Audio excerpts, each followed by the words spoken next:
России ежегодно последнюю субботу июня празднуется День изобретателя и рационализатора. В этом году эта дата приходится на 27 июня. В честь этого дня мы подготовили выставку «Знаменитые изобретатели». Итак, давайте приступим. Для начала хотела бы познакомить вас со сборником под названием «От махин до роботов». Эти книги выпущены в серии «Открытия и судьбы». В них говорится о наших изобретателях, которые прочно вошли в нашу историю. Разные авторы, ученые, исследователи деятельности этих изобретателей простым доступным языком говорят о творчестве и жизни этих изобретателей.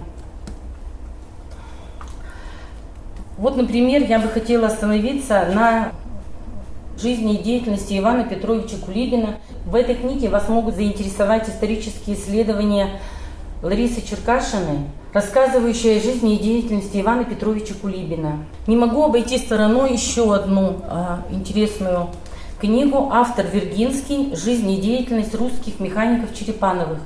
Чем интересна эта книга? В ней говорится о крепостных мастеровых. В частности, основоположники династии – это Ефим Алексеевич Черепанов и Мирон Ефимович Черепанов. Они явились создателями первого в России паровоза и первой рельсовой дороги на паровой тяге. Никола Тесла, дневники, я могу объяснить многое. Чем интересна эта книга? Во-первых, доступ к ней мировое сообщество получило совсем недавно. Эти дневники были засекречены и хранились в ФБР. И, наверное, очень знаменательно то, что первая страна, где она была издана, это Россия. Так как Никола Тесла всегда дружил с Россией и очень уважал наших ученых и имел близкие, тесные связи с ними. Причем, говоря об этих дневниках, современные ученые говорят, что, читая их, его изобретения на сегодняшний день так же актуальны, как и раньше, а некоторые из его записей они до сих пор не могут расшифровать и понять, о чем в них говорится. То есть есть к чему стремиться и в дальнейшем изучении этих всех документов. Следующий изобретатель Джордж Вестингаус. Книга издана в серии «Великие изобретатели», автор Праут. Книга называется «Человек, который изобретал».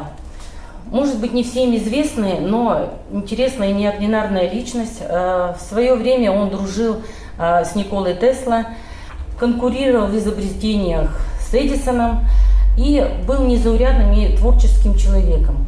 И что я хочу еще сказать, что вот эта книга – это первый перевод с английского языка на русский. Вот это вот издание. И переходя к современности, конечно же, не могу не сказать о Стивене Джобсе. Авторы этой книги – писатель Геннадий Прошкевич и математик Сергей Соловьев. Книга называется «Нарцисс из Кремниевой долины».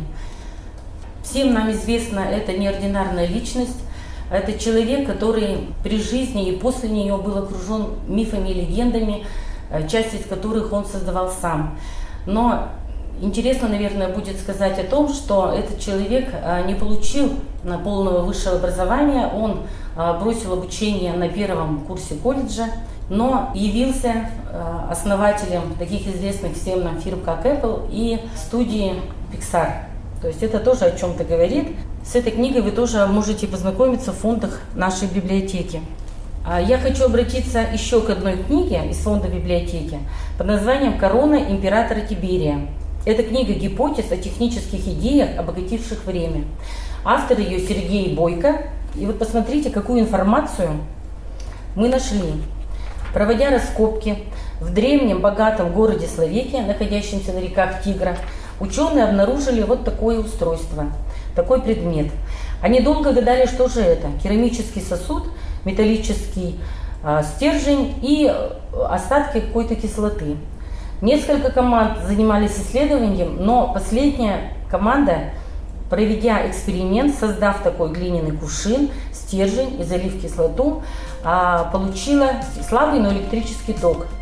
Оказывается, что уже более 2000 лет назад древние мастера занимались покрытием золотом изделий из серебра и из других металлов. То есть им были знакомы такие понятия, как электролиз и гальваника.